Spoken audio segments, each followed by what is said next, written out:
साथियों नमस्कार। साथियों आज उत्तर प्रदेश शिक्षा सेवा चयन आयोग पे आज 16 जुलाई था। इंग्लिश विषय का डॉक्यूमेंट्स वेरिफिकेशन था और करीब सुबह 7 बजे से लेकर के शाम को 5 बजे तक था। 4 चरणों में डीबी हुई है और वहाँ पे मैं सुबह से ही करीब 7 बजे से लेकर के 5 बजे तक था और मैंने सभी का मदद किया हूँ। जाने अनजाने में अगर मैं किसी की हेल्प या मदद नहीं कर पाया हूँ, तो उसके लिए मैं सभी अपने भाइयों और बहनों से मैं माफ़ी माँगता हूँ हाथ जोड़ कर के। क्या है कि कभी-कभी जाने अनजाने में हमसे कोई गलतियाँ हो जाती हैं, त्रुटियाँ कि हम किसी की मदद नहीं कर पाते, ना किसी का हम फ़ोन उठा पाते हैं। क्योंकि आज आयोग की इतनी व्यस्तता थी, आप सच में विश्वास नहीं करेंगे, मैं आयोग के गेट के पीछे वाले गेट पे जो जहाँ टेंट लगा था, मैं सुबह 7 बजे से लेकर के 5 बजे शाम तक मैं कंटिन्यू 10 घंटे वहाँ पे खड़ा था।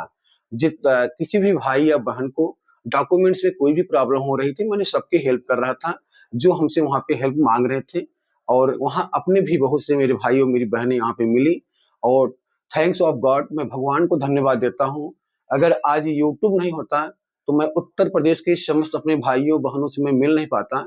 तो मैं अपने आप को बहुत भाग्यशाली समझता हूँ कि यूट्यूब के माध्यम से मैं अपने उन भाइयों-बहनों से आज मुझे मिलने का सौभाग्य प्राप्त हुआ कि उत्तर प्रदेश के चाहे बदायूँ हो, चाहे मुरादाबाद हो, चाहे बिजनौर हो, चाहे मेरठ हो, चाहे गाज़ियाबाद हो, चाहे बलिया हो, चाहे गोरखपुर, महाराजगंज, देवरिया हो, चाहे आपके झांसी हो, चाहे आगरा, अलीगढ़ हो, सभी उत्तर प्रदेश के हर एक कोने से राजस्थान यहाँ तक कि उत्तराखंड के और बिहार से लोग भी आकर के यहाँ पे डॉक्यूमेंट्स वेरिफिकेशन कराए हैं और सभी मैं भाइयों और सभी बहनों का मैं प्रयागराज में हार्दिक स्वागत एवं अभिनंदन किया, जो है कि जो हमसे हो सकता था और मैंने कल 10 से 15 लोग को स्टे भी कराया था। मैं प्रयाग में रात में 10 से 11 बजे रात तक मैंने लोगों की मदद किया। हालाँकि कल 17 जुलाई है, कल सामाजिक विज्ञान का डॉक्यूमेंट्स वेरिफिकेशन है, लेकिन मैं कंटिन्यू 10 घंटा आयोग पे खड़े होने के बाद मैं एकदम थक गया हूँ, एकदम टायर हो गया हूँ। तो मैं इस समय मैं कहीं निकल नहीं पा रहा हूँ, जो है कि इसलिए मैं सामाजिक विज्ञान अभ्यर्थियों के लिए मैं उनसे माफ़ी चाहता हूँ कि मैं आपके रहने की व्यवस्था नहीं कर पा रहा हूँ क्योंकि मैं इस समय फिज़िकली बहुत ज़्यादा थका हूँ, मेरे पास ताकत नहीं है। हाँ, मैं कल आयोग पे रहूँगा, आप लोग की मदद करूँगा। तो जो भी अभ्यर्थी आए हैं, डीबी कराए हैं, सभी अभ्यर्थियों को हमारी तरफ से जो है कि आप लोग को ढेर सारी हार्दिक बधाई एवं शुभकामनाएँ। मैं आपके उज्जवल भविष्य की कामना करता हूँ और साथियों अभी माननीय हाई कोर्ट इलाहाबाद का एक जजमेंट आया है, जिसमें कुछ अभ्यर्थी माननीय हाई कोर्ट में गए थे कि जो अंग्रेजी विषय में आपका 37 क्वेश्चन और आउट ऑफ सिलेबस और 4 क्वेश्चन ग्रामर के रॉन्ग को लेकर के, तो उसमें माननीय हाई कोर्ट में 10 तारीख को डेट पड़ी थी, फिर 13 को डेट लगी, फिर 15 को फिर आज डेट लगी थी। माननीय हाई कोर्ट ने जो है कि अब जहाँ तक मुझे सूचनाएँ प्राप्त हुई हैं कि आयोग के वकील से मतलब जो है कि बात जो भी किए होंगे, मैं तो माननीय हाई कोर्ट में था नहीं, मैं तो दिन भर शिक्षा सेवा चयन आयोग में लोगों की मदद किया है। मतलब जो जानकारियाँ प्राप्त हुई तो माननीय हाई कोर्ट ने आयोग के अधिवक्ता से बात किया, तो साथ सुनने में आ रहा है कि माननीय अधिवक्ता साहब ने कहा कि 29 क्वेश्चन आउट ऑफ सिलेबस हैं। लेकिन जो है अभी इसकी आधिकारिक पुष्टि जब तक शिक्षा सेवा चयन आयोग नहीं करता है, तब तक आप लोग परेशान मत होइएगा। अभी क्या है कि जब शिक्षा सेवा चयन आयोग माननीय हाई कोर्ट में भी अपना जो है एक्सपर्ट वहाँ पे भेजेंगे या वहाँ के शिक्षा सेवा चयन आयोग के जो भी अधिकारी होंगे जिम्मेवार, वो जाएँगे और आपका जहाँ तक मैं जानता हूँ, जहाँ तक मुझे मेरा मानना है कि जहाँ तक मुझे जानकारियाँ हैं, मतलब मेरा अनुभव ये कह रहा है कि आपका टीजीटी 2022 का रिज़ल्ट जो है आपका रद्द नहीं होगा, आप लोग परेशान मत होइए। देखिए कहने के लिए कोई भी कुछ कह सकता है, साहब ये यूट्यूब है, यूट्यूब की दुनिया है यूट्यूब पे हर व्यक्ति को अपनी बात रखने की आज़ादी है। हर व्यक्ति चाहे वो शिक्षक हो, चाहे कोई अभ्यर्थी हो, चाहे कोई यूट्यूबर हो, हर हर आदमी को अपनी बात रखने की आज़ादी है। कोई भी कुछ भी कहता है, हम उस पे जो है नहीं मतलब रोक सकते हैं, ठीक है? और दूसरी बात जब तक शिक्षा सेवा चयन आयोग कोई ऑफिशियल नोटिस नहीं निकालता है, तब तक आप लोग परेशान अभी नहीं हो मत होइए। अभी नेक्स्ट डेट अगली जो डेट लगी है 20 जून को लगी है, सॉरी 20 जुलाई को लगी है और माननीय इलाहाबाद हाई कोर्ट में जैसे जो भी अभ्यर्थी गए हैं देखिए हर व्यक्ति को आजादी है, हर अभ्यर्थी को आजादी है अपनी बात रखने की और अपनी बात कहने की। तो अगर किसी के साथ अगर इनजस्टिस हुआ है तो माननीय हाई कोर्ट में गया है, हमारे साथ अगर होता तो हम भी माननीय हाई कोर्ट में जाते। अगर किसी के साथ हुआ है और इनजस्टिस हो गया है, अभी तो माननीय हाई कोर्ट का फैसला आया नहीं है और भविष्य में माननीय हाई कोर्ट का फैसला जो भी आएगा, अगर उनके पक्ष में आएगा तो उनको वेलकम, अगर उनके पक्ष में नहीं आएगा, अगर आप लोग के पक्ष में आएगा तो आप लोग के लिए वेलकम। सब देखिए, सबको अपनी अपनी बात रखने की आजादी है। तो अभी आप लोग जो भी आज डॉक्यूमेंट्स वेरिफिकेशन करा के गए हैं, और दूसरी बात आप लोग जानते हैं उत्तर प्रदेश में जो है कि जो जजमेंट होते हैं ज्यादातर जो है कि राज्य सरकार जो है, मतलब जो है केस जो है वो जो है कि जीतती है, क्योंकि जो है कि हम राज्य सरकार जो है अपना पक्ष जो है मजबूती के साथ रखती है।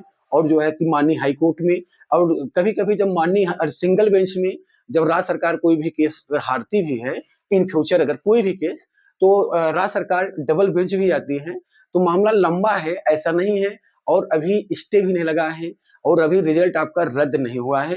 तो आप जो भी डॉक्यूमेंट्स वेरिफिकेशन कराने आए हैं, मैं सभी भाइयों बहनों से मैं कहना चाहता हूं कि आप लोग परेशान मत होइए। आपका जो है कि रिजल्ट आपके फेवर में रहेगा। देखिए, मैं किसी और दूसरी बात, अभी कई लोग यूट्यूब पे कमेंट कर रहे थे कि आप कहाँ घुस गए बेल में। देखिए, मैं 12 घंटा मैं शिक्षा सेवा चयन आयोग में था और मैं तो कल रात में 11 बजे मैं प्रयाग स्टेशन पे लोगों की मदद कर रहा था। मैं किसी को पर्टिकुलर आज तक मैं सोशल मीडिया यूट्यूब पे मैं कभी किसी को अपशब्द नहीं कहता हूँ, और कोई अगर कहता भी है तो उसके बारे में सोचता भी नहीं मुझे क्या कह रहा है क्या नहीं कह रहा है। जब मैं किसी के बारे में जो वह शब्द कुछ बोला है, मैं जब उसके बारे में सोचता ही नहीं, तो जितना उनको कहना है कह लीजिए आप लोग, मुझे कोई दिक्कत नहीं है। हाँ, अगर आप लोग सीमा अगर क्रॉस कर जाएंगे तो सीधा मैं सारा प्रूफ स्क्रीनशॉट सब डिटेल निकाल करके मैं भी कार्रवाई कर सकता हूँ। तो इसीलिए मैं न किसी को कुछ कह रहा हूँ, न जो है कि आप हर व्यक्ति जिसके साथ अगर भारत का नागरिक है, अगर उसके साथ इनजस्टिस हुआ है तो वो माननीय हाई कोर्ट या माननीय सुप्रीम कोर्ट या माननीय जिला न्यायालय में जा सकता है, अपनी बात रख सकता है। और फैसला देना न देना माननीय हाई कोर्ट का फैसला, माननीय न्यायाधीश का पे डिपेंड करता है, चाहे माननीय सुप्रीम कोर्ट को, चाहे माननीय इलाहाबाद हाई कोर्ट को, चाहे जिला कचहरी को हो। माननीय जो है न्यायाधीश होते हैं उनके ऊपर रहता है। हम और आप नहीं होते हैं निर्णय देने वाले। और जब तक अभी शिक्षा सेवा चयन आयोग से आधिकारिक वेबसाइट पे यह नहीं आ जाता है कि जो है कि आपके क्वेश्चन फॉल्स हैं, आपके क्वेश्चन डिलीट किए गए हैं, तब तक आप लोग परेशान मत होइए। और मैं आपको बता दे रहा हूं कि जो है कि जहां तक मुझे समझ में आ रहा है कि आपका टीजीटी 2022 का रिजल्ट रद्द नहीं होगा, क्योंकि कोई भी परीक्षा होती है और परीक्षा होने के बाद रिजल्ट रद्द बहुत जल्द, बहुत बिरले, बहुत एक्सेप्शन, बहुत ही कम चांस रहते हैं रिजल्ट रद्द हो, क्योंकि आयोग के सामने भी तमाम चुनौतियां रहती हैं। परीक्षा कराना, एजेंसी हायर कराना, तमाम। और दूसरी बात, राज्य सरकार की साख भी जो है कि दांव पर रहती है। राज्य सरकार और शिक्षा सेवा चयन आयोग, कोई भी आयोग हो, उसकी जो है छवि भी खराब होती है। तो मैं सभी अभ्यर्थियों से मैं कहना चाहता हूं कि आप लोग जो है परेशान मत होइए। आप लोग अगर डीबी करा के गए हैं और तो आप लोग निश्चिंत रहें। अब आपका शिक्षा सेवा चयन आयोग आपका रिजल्ट जो है बहुत ही जल्दी आपको देखने को आप दे सकता है, क्योंकि जैसे आप लोग देखे होंगे यूपी पीजीटी का रिजल्ट आयोग ने 1 सप्ताह के अंदर अंदर दे दिया था।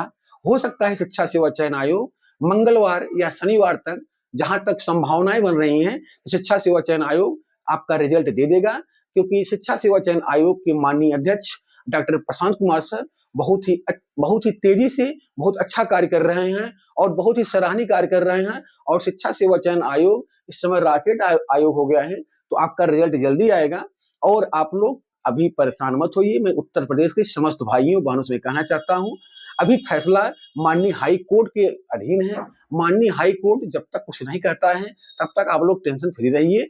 और फैसला अगर उनके पक्ष में आता है तो वेलकम, अगर आपके पक्ष में आता है तो भी आप लोग को वेलकम। मैं तो जो है कि अभ्यर्थी भी नहीं हूँ, मैं तो टीजीटी 2022 में मेरा डीबी भी नहीं था, मैं तो फेल हो गया हूँ। तो अगर मैं फेल हो गया हूँ तो मैं जो है कि अगर चाहे जिसके पक्ष में आए मुझे कोई प्रभाव नहीं पड़ेगा। इसलिए मैं मैं जहाँ तक कोशिश करूँगा, मैं प्रयास करूँगा, मैं भगवान से, बजरंगबली से प्रार्थना करूँगा कि अगर रिज़ल्ट आ रहा है, अगर डीबी हुई है, इसका फाइनल रिज़ल्ट होकर के नया विज्ञापन आना चाहिए। और मैं उत्तर प्रदेश के समस्त भाइयों-बहनों से कहना चाहता हूँ, अगर किसी भाई-बहन का नहीं हुआ है, तो आप पुरानी भर्ती के पीछे इतना मत भागिए, नई भर्ती की तैयारी में लग जाइए। नई भर्ती की तैयारी करेंगे और जो है कि क्योंकि उसमें 2 ढाई हज़ार अच्छी खासी सीटें आ रही हैं और जो है कि उसमें आपका हो जाएगा। आप एक प्रकार से मानिए, अगर 557 सीटें अगर मानते हैं, अगर एक प्रकार से मान लीजिए, माननीय हाई कोर्ट का आदेश आता है, वो आयोग ने रद्द कर दिया, तो क्या ये लिखित पर मतलब क्या 100 कन्फर्म है कि आपका अगली बार हो जाएगा? ऐसा तो होगा नहीं, कि भाई किसी का होगा, किसी का नहीं होगा। तो अगर किसी का, कम से कम किसी का तो हुआ है, किसी किसी बहन, किसी भाई के घर में दीपक तो जला है। आज अगर एक घर में दीपक जला है, तो उस दीपक से कम 5 परिवार जो है लाभान्वित होंगे, उनको लाभ मिलेगा। मतलब 5 परिवारों की रोजी-रोटी चलेगी, तो किसी के आगे की रोजी-रोटी नहीं छीननी चाहिए। ठीक है, सबको अपना-अपना अधिकार है, अपनी-अपनी बात रखने का अधिकार है। लेकिन जहाँ तक मैं मेरा जो अनुभव कह रहा है, आपका जहाँ तक मैं सोच समझ पा रहा हूँ, टीजीटी 2022 इंग्लिश का रिजल्ट रद्द नहीं होगा और इसके लिए आयोग, शिक्षा सेवा चयन आयोग अपना मजबूती से अपना पक्ष रखेगी, एक्सपर्ट भेजेगी। अगर माननीय शिक्षा सेवा चयन आयोग अगर सिंगल बेंच में अगर हारता भी है, तो राज्य सरकार, क्योंकि ये राज्य सरकार का मामला है, ना कि आयोग का मामला है, तो राज्य सरकार डबल बेंच जाती है। अभी आप लोग 69,000 का देखे होंगे, 69,000 में अभ्यर्थी जो है माननीय इलाहाबाद हाई कोर्ट में केस जीत जाते हैं और उसके बाद डबल बेंच में लखनऊ जो खंडपीठ है, डबल बेंच में राज्य सरकार जो है जीत जाती हैं। तो ये चलता रहता है। अब ये माननीय हाई कोर्ट के ऊपर है, वो क्या डिसीजन देते हैं, क्या नहीं देते हैं। लेकिन आप लोग जो डीबी करा के गए हैं, परेशान मत होइए। अंत में मैं यही सबसे हाथ जोड़ के कह रहा हूँ, जो भी मेरे भाई और मेरी बहनें यहाँ पे डीबी कराने आई थी, या किसी भाई-बहन का मैं मदद नहीं कर पा रहा हूँ। अगर तब हमसे कोई जाने-अनजाने में कोई हमसे त्रुटि हो गई, गलती हो गई हो, मैं आप लोग की फ़ोन कॉल नहीं उठा पा रहा हूँ या आपकी हेल्प नहीं कर पा रहा हूँ, इसके लिए मैं आप लोगों से विनम्र और मतलब जो है कि आप लोग से माफ़ी माँगता हूँ। जो है कि फ्यूचर में कोई भी काम रहेगा, तो मैं आप लोग के काम करूँगा और जो भी आज आप लोग जो हमको प्यार और सम्मान जो आप लोग दिए हैं, इसका मैं सदैव जीवन भर आपका आभारी रहूँगा। मैं जीवन में कभी मैंने सोचा नहीं था कि आप लोग मुझे इतना प्यार और सम्मान देंगे। मैं इस काबिल तो था नहीं, लेकिन इस काबिल आप लोग मुझे दोस्तों बना दिया।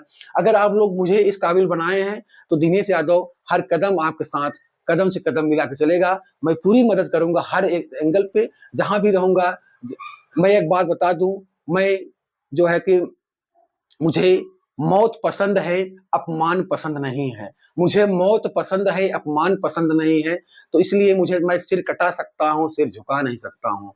तो मैं एक स्वाभिमान, मेरा हमेशा मैं स्वाभिमान के साथ समझौता नहीं कर पाता हूँ। तो अंत में मैं सभी भाइयों-बहनों को जो है कि बहुत-बहुत उनको बधाई देता हूँ, जो डीबी करा के गए हैं। आप लोग को रिज़ल्ट 5 से 6 दिनों के बीच में देखने को मिल सकता है, जहाँ तक संभावनाएँ बन रही हैं। जिस स्तर पे, जो युद्ध स्तर पे शिक्षा सेवा चयन आयोग में कार्य चल रहा है और माननीय हाई कोर्ट का डिसीजन 20 तारीख को देखो क्या आता है, क्या नहीं आता है। जब तक शिक्षा सेवा चयन आयोग की तरफ से आधिकारिक विज्ञप्ति या नोटिफिकेशन नहीं आता है, तब तक आप लोग परेशान मत होइए। और सोशल मीडिया है साहब, सोशल मीडिया पे 99% खबरें जो है गलत परोसी जाती हैं। हो सकता है कि मैं भी किसी के लिए जो है 99% खबरें झूठी या गलत देता रहूँ। भाई देखिए, मैं सबके लिए सही नहीं हो सकता। मैं किसी का जो है आइडियल, किसी का मैं जो है फैन, किसी का जो है मैं जो है कि मार्गदर्शक हो सकता है। मैं लेकिन किसी बहुत से लोगों का लिए मैं बुरा इंसान हूँ और किसी के लिए अच्छा भी हो सकता हूँ। तो जो है कि मेरी बातें यूट्यूब पे किसी को अच्छी लगेंगी, किसी को बुरी लगेंगी, क्योंकि सब तो मुझे मत पसंद नहीं करेंगे, सब पसंद करेंगे तो मैं भगवान बन जाऊँगा और भगवान को भी सब पसंद नहीं करते हैं। तो मैं इसमें बहुत थक चुका हूँ, मैं बोल नहीं पा रहा हूँ। अंत में हाथ जोड़ के मैं आप लोग से माफ़ी माँगता हूँ। अगर मैं किसी की मदद नहीं कर पा रहा हूँ, आपकी परीक्षा जहाँ तक मुझे मेरा अनुमान कह रहा है, आपकी परीक्षा रद्द नहीं होगी। आज की वीडियो यहीं तक। आप लोग का बहुत-बहुत धन्यवाद। नमस्कार।